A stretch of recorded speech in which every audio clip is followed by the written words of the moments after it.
Mesdames et messieurs, amis de l'Alliance française de Ziguinchor, bonjour. Soyez les bienvenus dans ces échanges autour du coronavirus 3 mois après. L'Alliance française de Ziguinchor, fidèle à sa tradition des échanges intellectuels, sous l'impulsion de sa directrice, Madame Flore Mongo, vous offre la rubrique 3 questions A. Dans cette première série, 3 questions A reçoit ce vendredi 22 mai le docteur Benoîtine, sociologue, enseignant-chercheur à l'université Assane Seck de Ziguinchor. Docteur, bonjour. Bonjour, docteur Goudiaby. Soyez le bienvenu dans cette rubrique 3 questions A. Et la première question qu'on va vous poser, c'est toujours en lien avec le coronavirus. Nous avons constaté depuis le début de la pandémie liée à la COVID-19 une floraison de discours scientifiques sur le coronavirus. Des morceaux de musique sont même produits autour de cette pandémie, des messages de sensibilisation aussi. L'information n'a jamais été de ce point de vue disponible et en même temps, cela ne semble pas avoir limité les comportements à risque. Les médias et la nature des communications auraient-ils, in fine, renforcé cette forme de risque ou les comportements à risque? Docteur Thiel. Merci, docteur Goudiaby, pour cette question et cette initiative donc, de l'Alliance française de donner le micro, donc d'ouvrir un peu la réflexion sur des questions contemporaines, notamment aujourd'hui concernant le Covid-19. Effectivement, dès l'arrivée du premier cas importé en début mars ici au Sénégal, donc les autorités ont essayé de communiquer. On a essayé donc de véhiculer l'information jusqu'à un niveau le plus bas. Il est vrai que beaucoup d'informations tuent l'information. Dans un premier temps, il fallait donner l'information, il fallait parler aux populations, mais malgré tous ces efforts, malgré toutes ces initiatives, comme vous l'avez dit, qui venaient même d'artistes, qui venaient d'étudiants, on l'a vu, qui venaient de toutes les composantes de la société, malgré cela, on a vu la multiplication, la prolifération de ces cas dits communautaires. Cela veut dire qu'il y a un problème, ça pose problème quelque part. Est-ce que l'information n'a pas atteint sa cible? Est-ce qu'on a apporté la bonne information à ces populations? Des questions que l'on pose légitimement se poser. À notre avis, la question, donc, c'est surtout est-ce qu'on a touché la cible? Est-ce que l'information, on a passé d'un cap information institutionnelle à une information qui toucherait véritablement les populations dans leur quotidien? J'ai l'habitude de dire, oui, très bien, on demande aux populations donc, de garder cette distance physique. On leur demande de respecter un certain nombre de mesures, des gestes barrières, etc. Mais est-ce que cette information parle à ces populations? Est-ce qu'il ne faudrait pas d'abord partir de leur quotidien, de leur vécu chaque jour, partir de leurs activités, de leur comportement au quotidien? On sait que le Sénégalais, de façon générale, aime l'ataya. Est-ce qu'on a apporté un discours par rapport à cette ataya-là? La manière, on sait qu'il ne peut pas s'en passer, mais est-ce qu'il y a une manière qu'on leur propose, n'est-ce pas? Donc, quand même, de pouvoir continuer cette activité tout en respectant ces mesures. C'est-à-dire donc, comment finalement faire son ataya en temps de coronavirus? Effectivement. Donc, adapter ce message-là aux pratiques socio-culturelle de ces populations. Il me semble que ce niveau est important, cette information portée qui part, n'est-ce pas, du vécu, qui part de la pratique, qui part du quotidien des populations, elle est importante. Il ne s'agit pas de faire dans le mimétisme, de copier ce qui se passe ailleurs. Gestes barrières, très bien, c'est bien beau, des masques, etc. Mais il faut que cela parle aux populations, il faut que cela ait du sens pour ces populations. Par rapport à son quotidien, oui, c'est l'ataya, ça pouvait être le bol, on mange autour du bol en Afrique de façon générale, au Sénégal en particulier, oui, mais comment se comporter autour du bol dans un contexte donc de contamination du coronavirus? Alors des comportements finalement à risque, on pourrait dire. Alors du risque, parlons-en. Face à la Covid-19, qu'est-ce qui fait finalement risque aujourd'hui? Autrement dit, quelle est la nature du risque pour les Sénégalais? Est-ce que cette notion de risque a changé, a évolué aujourd'hui? Quelle est la perception que les Sénégalais ont aujourd'hui des risques? Oui, au niveau mondial, effectivement, on parle du risque. On se rappelle encore dans les années 80, le grand théoricien Ulrich Beck qui en parlait, qui a sorti un excellent livre à propos. Oui, nous vivons ce risque aujourd'hui, mais je dirais dans une moindre mesure au Sénégal, puisque véritablement, au-delà de certaines restrictions, il n'y a pas grand-chose qui change dans le quotidien du Sénégalais. Un Sénégalais déjà vulnérable, un Sénégalais qui est un gourgourlou, qui a du mal, n'est-ce pas, à boucler ses fins du mois. Donc la crise est arrivée dans un contexte déjà difficile pour ce Sénégalais-là. Le risque, il était là. Véritablement, le coronavirus, pour certains Sénégalais, ne changera pas beaucoup de choses. Le coronavirus, certainement, va creuser les inégalités, va essayer donc de marquer, de confirmer une tendance qui existait déjà, c'est-à-dire cette vulnérabilité, le Sénégalais qui vit de l'informel, le Sénégalais qui vit au jour le jour, le Sénégalais le Sénégal qui est marqué par un fort taux de dépendance, c'est-à-dire pour un salaire, pour un revenu, donc il y a une dizaine de personnes qui tournent autour, etc. Donc ce risque, il est là, il était déjà là et qui va peut-être se confirmer, qu'il va peut-être prendre des proportions avec le coronavirus, mais ce risque véritablement, donc il marquera peut-être beaucoup plus, parce que véritablement, c'est un pays qui est caractérisé par un fort taux de chômage. Le coronavirus ne changera pas grand-chose. C'est un pays qui est caractérisé par le secteur informel.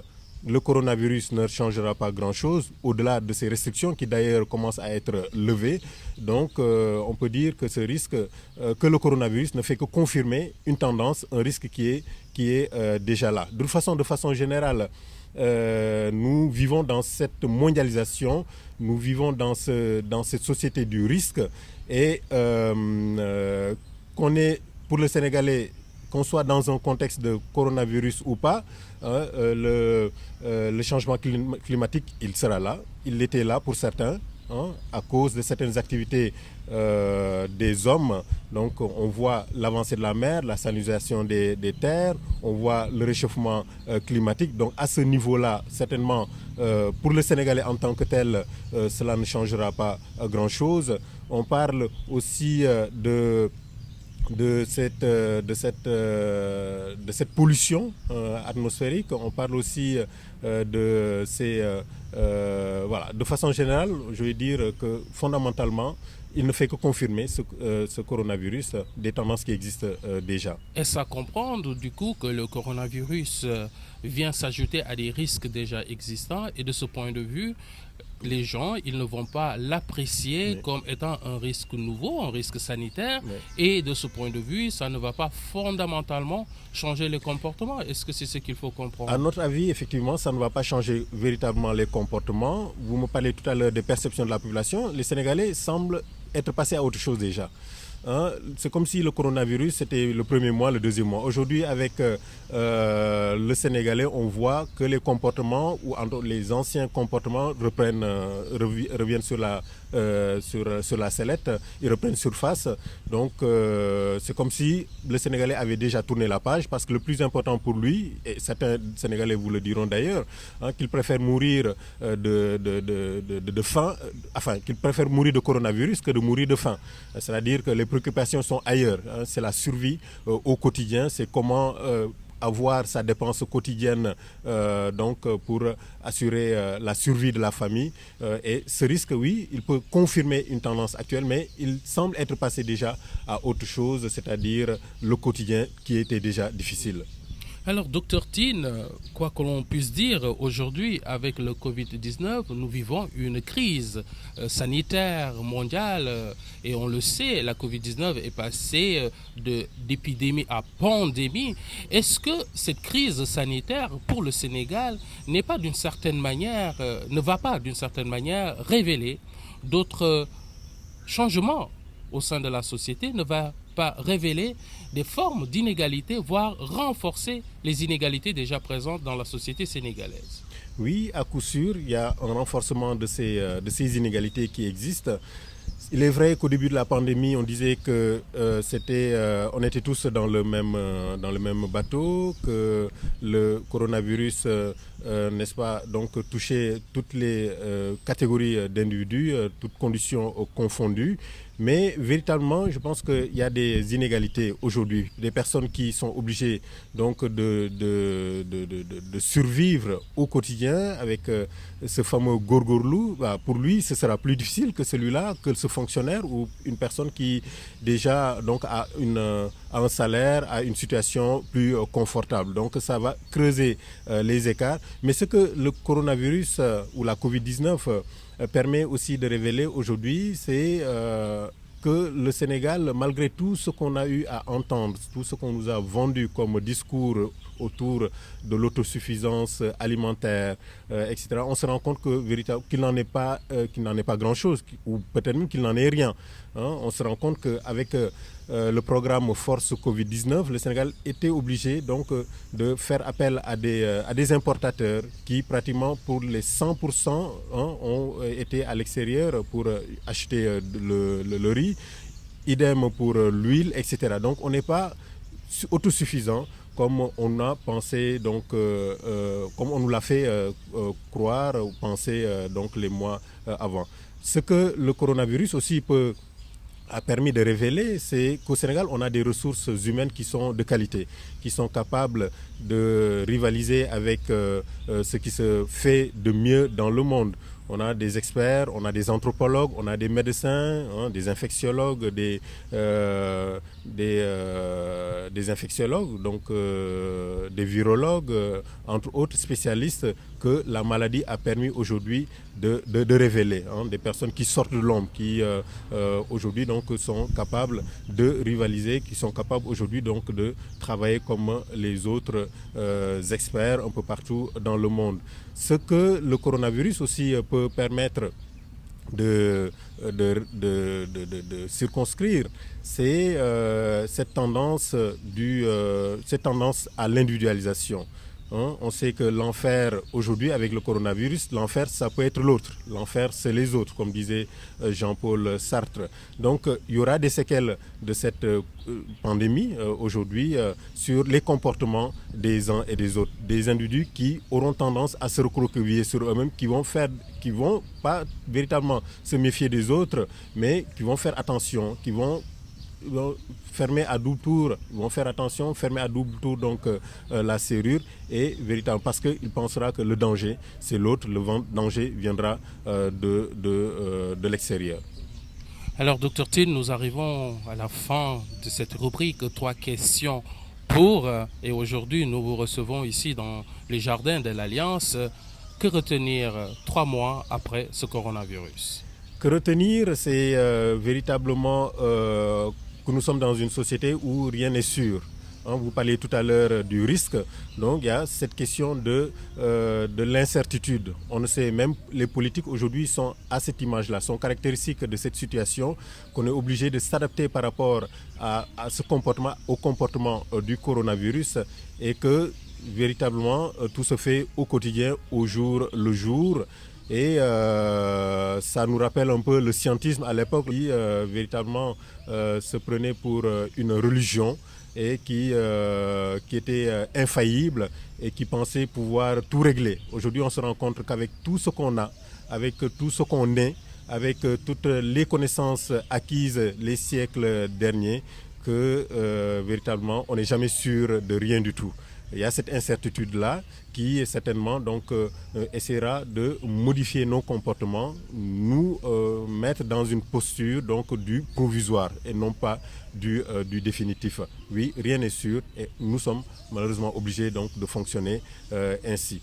Un certain nombre donc de leçons à tirer de ce coronavirus. Espérons qu'il sera éradiqué le plus rapidement possible, mais des séquelles qui vont encore marquer les esprits pendant des années, voire des décennies. Des séquelles qui vont marquer les esprits pendant des décennies. En tout cas, espérons que ces séquelles ne soient pas très profondes pour la société sénégalaise. Amis de l'Alliance française, merci de nous avoir suivis dans cette rubrique 3 questions A qui recevait ce vendredi 22 mai le docteur Benoît Tine, enseignant-chercheur à l'université Atansek de Ziguinchor. Dr Tine est sociologue et travaille entre autres sur des questions de déviance, de communication et des réseaux sociaux.